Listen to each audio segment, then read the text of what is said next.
В Карабулаке открыли парк, дворовую площадку и стоянку. Объекты построены в рамках партийного проекта «Единая Россия. Городская среда». В его реализации напрямую задействованы сами жители. Все создается исходя из интересов граждан. За первый год реализации этого проекта в городе благоустроено 4 общественные территории, включая 2 парка. На открытии побывала наш корреспондент Зарема Ивлоева. Я знаю, это котей и колки. Будешь сюда приходить?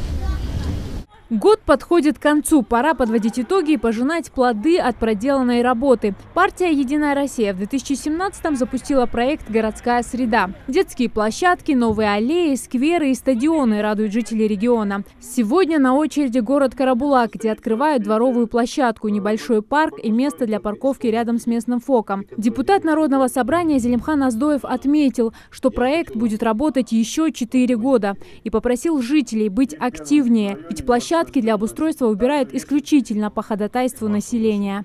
Основной принцип, который был заложен в этом проекте, это участие самих граждан, самих владельцев дворовых территорий, то есть вас, уважаемые граждане. Жители выбирают не только место для будущих преобразований. Партийцы готовы прислушиваться. Строить парки и площадки для отдыха обещают индивидуально, исходя из пожеланий жителей. За первый год реализации проекта в Карабулаке благоустроено 4 общественные территории, включая 2 парка. Мэр города ведет опрос в Инстаграм и уже знает, чего жители ждут в новом году. У нас есть стадион на улице Заречная, где ребята играют в футбол самостоятельно, такой, назвать его еще стадионом, площадка.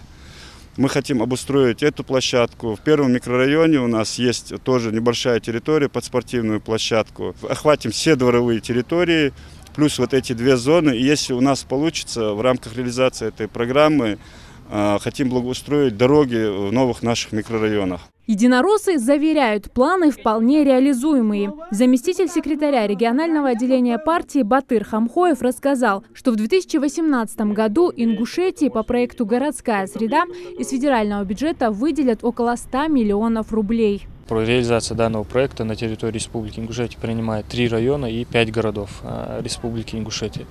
И сегодня, как вы уже заметили, у нас в этом месяце происходит планомерная сдача этих объектов. Сданы в Сунжинском районе и в городе Магас, близко к завершению в городе Малгобек. В Назрань полностью закончила свои работы. И сегодня мы в Карабулаке уже открываем данную площадку. Остались пара городов. Каждый житель 8 многоквартирных домов считается участником проекта. Они подавали заявку на обустройство территории, выбирали места для установки детских игровых площадок и зон отдыха. Все, что мы сказали, все, что мы им заказывали, все они нам исполнили. Но теперь мы постараемся, конечно, поддержать эту всю чистоту, весь порядок. И все, что нам нужно, у нас есть во дворе. И игры детские есть, и площадки, где сесть, посидеть. Впрочем, рады таким изменениям не только жители этого двора. Исмаил Кариев, который живет в соседнем дворе, к примеру, даже сменил привычный маршрут, ведущий от школы до дома. Путь через дворы хоть и длиннее, зато веселее. Когда здесь не было этих горок, я сюда не приходил просто.